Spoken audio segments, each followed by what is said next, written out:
Muy buenos días, hermanos. Dios les bendiga. Muy bienvenidos a la continuación del repaso de las lecciones de escuela sabática para este tercer trimestre del año 2025, en el cual estamos estudiando el tema general, el Éxodo, viaje a la tierra prometida. Y esta semana hemos estado estudiando la lección número 10, el pacto y el modelo. Y en inglés el título es el pacto y el plano, the blueprint. Eso se refiere, esa palabra es muy específica para un plano de una construcción de un edificio, de una casa, de, algo que se va a construir utilizando todos los conocimientos de un ingeniero civil y un arquitecto, y a eso se refiere un plano. Específicamente esa palabra, a eso se refiere un blueprint. Pero como en la traducción que se ha utilizado acá en el canon sagrado es el modelo, conforme al modelo que te mostré en el monte, por eso acá los traductores utilizaron esa palabra, pero realmente en inglés utilizaron esa palabra que se refiere a la construcción de un edificio, y realmente acá estamos entrando ya a todas las instrucciones que Dios le dio a Moisés para que construyeran el santuario, el tabernáculo, donde Dios moraría en medio de su pueblo. No solamente Dios quería tabernaculizar, como lo hizo Jesús cuando se hizo humano, y como dice en Juan 1:14, y aquel verbo se hizo humano y habitó entre nosotros. Ese mismo habitar es tabernaculizar, y por eso se llama el tabernáculo, donde Dios quería morar en medio de su pueblo. Y no solamente quería estar cerca de ellos y en medio de ellos, sino mostrarles el plan de la salvación. Pero eso lo vamos a ver más adelante en las siguientes lecciones. Eh, es solo un preámbulo, una vislumbre de lo que viene posteriormente. Pero como siempre, hermanos, antes de continuar con el estudio de la palabra de Dios, los voy a invitar a que donde nos encontramos, reverentemente inclinemos el rostro y tengamos una oración. Oremos. Padre nuestro que estás en los cielos, santificado sea tu nombre. Señor, te alabamos y te glorificamos. Te damos toda la honra y la gloria que solo a ti te corresponden. Gracias, Señor, por el maravilloso sacrificio de nuestro Señor Cristo Jesús en la cruz del Calvario. Gracias porque ahora estamos aprendiendo un poco más acerca del santuario, del tabernáculo, donde tú moraste en medio de tu pueblo, pero ahora moras a través de tu Santo Espíritu en nuestros corazones. Y nuestro Señor Jesús también moró con la humanidad y vino acá para poder alcanzar a la humanidad perdida, porque solo Él podía hacerlo, porque Él es Dios ayer, hoy y por los siglos, pero se convirtió en humano por amor a nosotros y vino a alcanzarnos y a dar su vida por cada uno de nosotros. Gracias por ese maravilloso sacrificio, esa sangre derramada que nos limpia de todo pecado, y en quien podemos creer para salvación por medio de la fe en esa gracia maravillosa que no merecíamos, que no merecemos y que nunca vamos a merecer.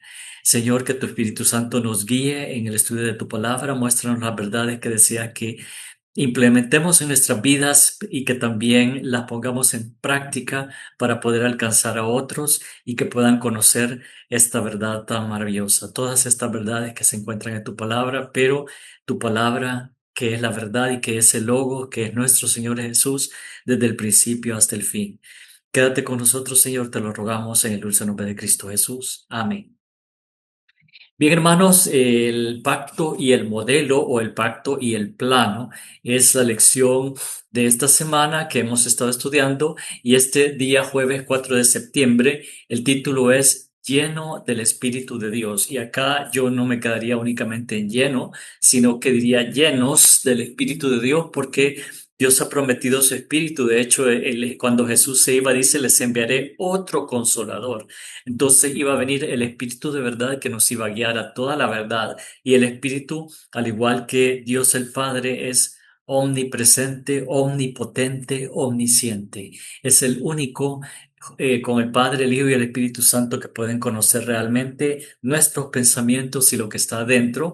Y gracias a Dios por eso, porque Satanás no tiene esa capacidad. Pero volviendo acá, eh, en esta sección, perdón, del Éxodo, eh, Dios promete algo que era para, en este caso era para estas dos personas que iban a ser muy importantes para la construcción del santuario y por eso Dios estaba dando su espíritu. Pero vamos a ver que acá no es la única vez que se concede el Espíritu Santo y también es muy importante que notemos que hay muchas denominaciones cristianas, especialmente las asambleas de Dios, que es un movimiento que enfatizan el Espíritu Santo, ahorita se me ha escapado la palabra, pero también todos aquellos que hablan en lenguas, interpretan las lenguas que realmente no son lenguas, sino que realmente es una farsa, llamémoslo así, todo lo que ellos hacen. Es posible que el Espíritu esté en algunos de ellos, pero no como ellos lo quieren presentar, porque el Espíritu es un espíritu de orden. Dios es un Dios de orden. Y el espíritu realmente era dado para cuestiones bien específicas.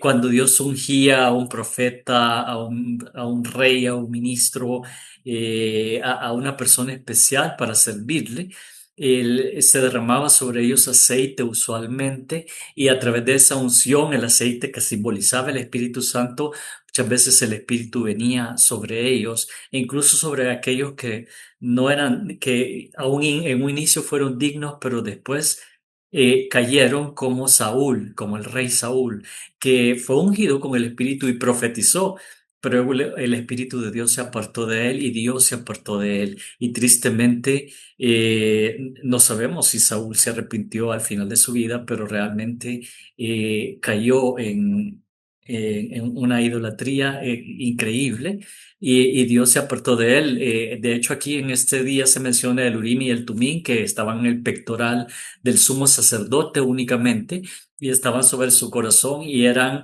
instrumentos que Dios utilizaba para mostrarle al pueblo qué debía hacer a través de los mensajes que le daba a los sacerdotes. Y dice acá que todos los sacerdotes debían ser consagrados. Pero ahora vamos a ver específicamente porque el tema es lleno del Espíritu de Dios, a quién fue dado el Espíritu, y vamos a ver que no es la única vez que el Espíritu lo encontramos acá porque, como les digo, estas denominaciones pentecostales, era la palabra que se me había olvidado, estas denominaciones pentecostales, que son asambleas de Dios y todos los movimientos pentecostales, enseñan que el Espíritu de Dios únicamente está en el Nuevo Testamento y después del Pentecostés, precisamente, y por eso se llaman movimientos pentecostales. Eh, pero no, encontramos el Espíritu de Dios en todas partes, desde el Génesis hasta el Apocalipsis. El Espíritu ha estado y desde la eternidad y estará por la eternidad. Así que vamos a Éxodo 31 del 1, empezando en el capítulo 1, no lo vamos a leer completamente. Si leo en la versión Reina Valera del 60, dice, habló Jehová a Moisés diciendo, mira, yo he llamado por nombre a Bezaleel, hijo de Uri, hijo de Ur, de la tribu de Judá, y lo he llenado del Espíritu de Dios en sabiduría y en inteligencia, en ciencia y en todo arte. Este versículo, el versículo 3 particularmente lo he llenado del Espíritu. Y si vamos a buscar esa palabra Espíritu en la concordancia de Strong para ver la palabra original hebrea que se utiliza, la palabra es Ruach. Ruach, que significa primordialmente viento. Y si ustedes se recuerdan cuando Jesús tuvo la entrevista con Nicodemo, con Nicodemo precisamente eh, le dio la explicación de qué era nacer del agua y del espíritu. Y tú dices, Jesús le decía, y el viento sopla de donde quiere y tú no lo puedes ver ni sabes de dónde viene y hacia dónde va. Así es todo aquel que es nacido del Espíritu. Entonces aquí es la misma palabra ruach que se encuentra en muchas partes, ya lo vamos a ver, ya lo vamos a ver para que ustedes puedan comentar con las personas a las que le lleven el mensaje que el Espíritu existe desde el principio, bueno, desde la eternidad, pero lo encontramos en la Biblia desde el principio de la creación. Entonces continúo leyendo para qué le iba a dar Dios este espíritu a Bezaleel y no solo a Bezaleel, sino a Aholiab. Entonces leo en el versículo 4, ¿para qué? para inventar diseño, para trabajar en oro, en plata y en bronce, y en artificio de piedra para engastarlas, y en artificio de madera para trabajar en toda clase de labor. Y he aquí que yo he puesto con él a Oliab, hijo de Ahisamac, de la tribu de Dan, y he puesto sabiduría en el ánimo de todo sabio de corazón, para que hagan todo lo que te he mandado. El tabernáculo de reunión, el arca del testimonio, el propiciatorio que está sobre ella y todos los utensilios del tabernáculo. Y aquí quiero hacer una mención muy importante. El propiciatorio era justo en medio de los dos querubines donde se manifestaba la presencia de Dios, la Shekinah. Y, perdón, y el término en inglés para propiciatorio es mercy seat, y eso significa el asiento de la misericordia. Y ahí encontramos que los mandamientos estaban, la ley de Dios estaba justo dentro del arca, debajo del propiciatorio. Y ahí encontramos donde es que la justicia y la paz se besaron, porque el propiciatorio es el asiento de la misericordia. Si bien la ley de Dios nos condena, el amor de Dios nos salva y nos limpia de todo pecado a través de la sangre preciosa de nuestro Señor Jesús. Pero siguiendo adelante, dice el altar del holocausto, el versículo 9, y todos sus utensilios, la fuente y su base, los vestidos del servicio, las vestiduras santas para Aarón el sacerdote, las vestiduras de sus hijos para que ejerzan el sacerdocio, el aceite de la unción y el incienso aromático para el santuario harán conforme a todo lo que te he mandado. Toda la deidad estaba simbolizada en el servicio del santuario y el aceite de la unción nuevamente se refería al Espíritu Santo. Entonces, y luego finaliza esta sección que nos han pedido que leamos por este día, hablando del día de reposo como señal. Entonces, es una señal por pacto perpetuo en que reconocemos que Dios es el creador de todo, es el creador de los cielos y la tierra. Entonces, acá, hermanos, yo quiero llevarlos a todos los versículos donde aparece esa palabra ruach, que es, si la leyéramos en español sería ruach, pero su pronunciación en hebreo es ruach, y es una R casi como la R francesa, que es un poco enroscada, pero si le escribimos es R-U-A-H, si lo traemos ya a nuestro idioma, y lo podrían pronunciar ruach. Y acá, la primera vez que aparece esa palabra en la escritura es en el libro de Génesis, el capítulo 1 y el versículo 2. Y ahí aparece el Dios creador, pero también aparece el Espíritu Santo, porque el versículo 1 dice, en el principio creó Dios los cielos y la tierra. Y en el versículo 2 dice, y la tierra estaba desordenada y vacía, y las tinieblas estaban sobre la faz del abismo, y el Espíritu de Dios se movía sobre la faz de las aguas. Vemos que el Padre, el Hijo y el Espíritu Santo participaron en toda la obra de la creación. Sin embargo, el Dios creador es el Hijo, es el que operativizó todo, digamos. Luego lo volvemos a encontrar en Génesis 6 y dijo Jehová este ya es la época de Noé, cientos de años después. Y dijo Jehová, no contenderá mi espíritu. Ahí está, ruach, ruach, con el hombre para siempre, porque ciertamente él es carne, mas serán sus días 120 años. Lo encontramos y lo quiero llevar a lo largo de todo el Antiguo Testamento para que vean que a lo largo de todo el Antiguo Testamento encontramos al Espíritu. Números 11:17. Y yo descenderé, hablaré ahí contigo y tomaré del espíritu que está en ti y pondré en ellos y llevarán contigo la carga del pueblo y no la llevarás tú solo. Este es el mismo, la misma instancia en la cual Jetro aconsejó a Moisés que tomara 70 ancianos que tuvieran buen testimonio, y aquí Dios le está ofreciendo que él va a dar de su espíritu para que ellos también puedan llevar la carga del pueblo y no la lleve él solo, para poder juzgar. Luego voy hasta Jueces 6:34, ya ha pasado, ya entraron ellos en la tierra de Canaán y están luchando porque se han apartado de Dios con todas las naciones circunvecinas, y acá encontramos a Gedeón, a quien todos conocemos, en Jueces 6:34. Esta es la época justo previa a los reyes, ya cuando el pueblo de Israel desecha a Dios y en vez de ser una teocracia se convierte en reinados, al igual que los reinos que los rodeaban a ellos.